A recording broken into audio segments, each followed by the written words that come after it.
জানো কোন বিরহে দিন চলে যায় আজ কিভাবে তোর পিছু টানে,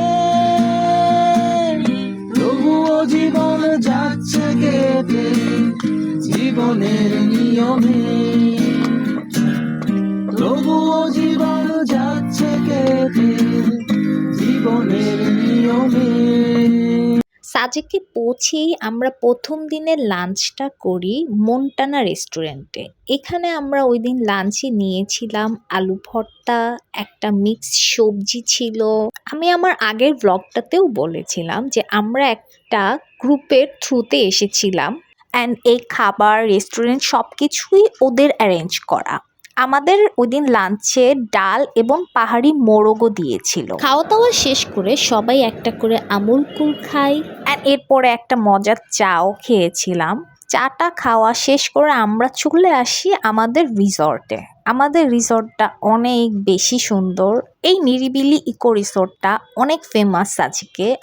আর এই রিসোর্টটাতে কম বেশি সবাই এসে ওয়ান নাইট হলেও স্টে করে, বিকজ এটা অনেক ইকো ফ্রেন্ডলি অ্যান্ড অনেক বেশি সুন্দর। এখান থেকে যে সুন্দর ভিউ দেখা যায় এটা মনে হয় না সাজেকের অন্য কোনো রিসোর্ট থেকে দেখা যায়। আমাদের তো পুরা রিসোর্টটাই বুক করা ছিল, 7টা টোটাল রুম ছিল, 7টা রুমই আমাদের ছিল, কারণ আমরা অনেক মানুষ গিয়েছিলাম। তো বিকাল টাইমটা আমাদের প্রথম থেকেই প্ল্যান ছিল যে আমরা একটু রিল্যাক্স করব, ওই দিন কোথাও যাব না, ভিউ এনজয় করব, সানসেট দেখব পাহাড়ে বসে। আর এই জায়গাটা এত সুন্দর, এখানে বসতে অনেক ভয় লাগে কিন্তু অনেক মজাও লাগে। সাজেক অনেক বেশি সুন্দর। আমি এর আগেও একবার 2018-তে সাজেক গিয়েছিলাম, তখন থেকে এখনের সাজেক পুরোই চেঞ্জ। অলমোস্ট 8 বছর পরে আমি সাজেক এসেছি।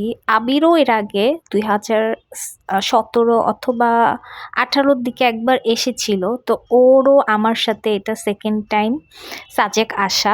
আমরা এরপরে আবার ওখানে গিয়ে বসি, একটু গান টান গাই, আর সেটাই এখন আমি শেয়ার করবো আপনাদের সাথে।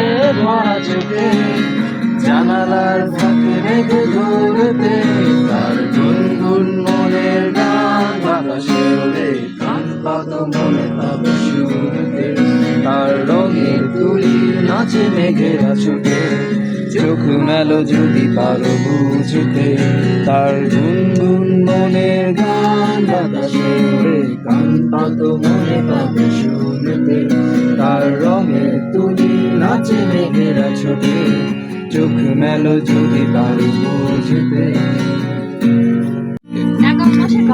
কান্নাগুলো তার দু চোখে কষ্ট আমারই ভেবে দেব আধারি, কেউ না জানো কোন বিরহে দিন চলে যায় আজ কিভাবে তোর পিছু টানে, তবুও জীবন যাচ্ছে কেটে জীবনের নিয়মে, তবুও জীবন যাচ্ছে কেটে জীবনের নিয়মে নিয়মে।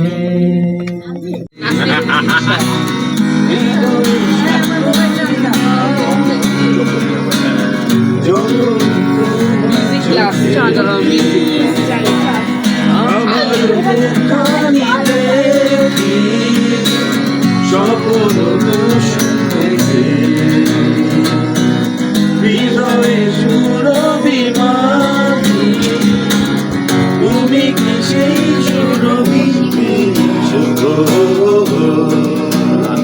আফিফ ভাই এখন তো সুন্দর জানেনি মন শুধু মন ছুঁয়েছে,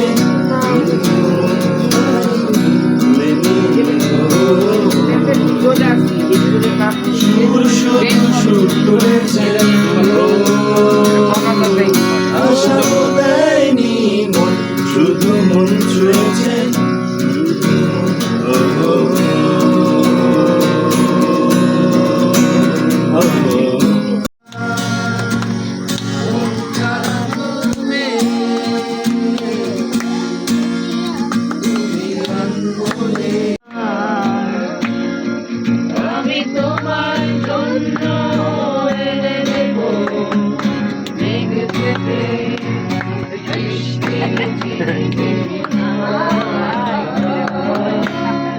সে হাওয়ায় ভেসে যাবে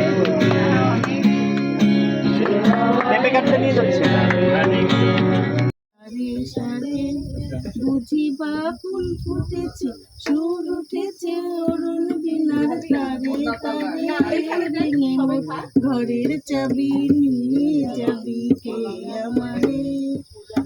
এরকম অনেকক্ষণ রিল্যাক্স করতে করতে পরে আমরা একটু হাঁটতে বের হই, রাতে সাজেক এক্সপ্লোর করতে বের হই।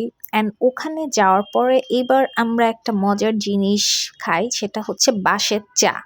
এর আগের বার এসে আমি এই চাটা খাইনি, সো এটা আমার কাছে এবার নতুন ছিল অ্যান্ড আমাদের খুব ভালো লেগেছে। এখানে পার পিস চায়ের কাপ ছিল 30 টাকা করে। সুন্দর করে বাঁশ দিয়ে করা কাপগুলো রাখা থাকে সামনে। তো আবির হচ্ছে চুজ করে দিচ্ছিল যে কোন কোন কাপগুলাতে ও চা বানাই দিবে। এরপর আমরা ওই চাটা খাই, খেয়ে আমরা আবার একটু সামনের দিকে হাঁটতে যাই। ওখানে গিয়ে আবার আমরা কিছু শপিং করি।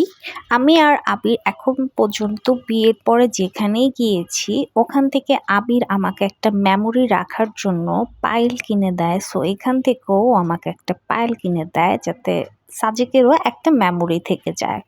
এরপরে আমরা হেঁটে হেঁটে চলে যাই আমাদের সেই মনটানা রেস্টুরেন্টে। আর ওই দিনের রাতে আমাদের ডিনারে ছিল বারবিকিউ। আমাদের সামনেই ওরা বারবিকিউ করে দেয়। এরপরে আমরা আমাদের ডিনারটা করে ফেলি।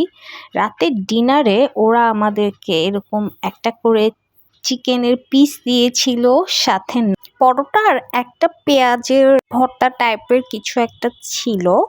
ওদের এই বারবিকিউ খাবারটা মজার ছিল। আমরা সকালে ব্রেকফাস্ট করেছি, মজার ছিল। দুপুরের লাঞ্চটাও খুব ভালো ছিল অ্যান্ড রাতের এই ডিনারটাও আমাদের বেশ ভালো লেগেছে।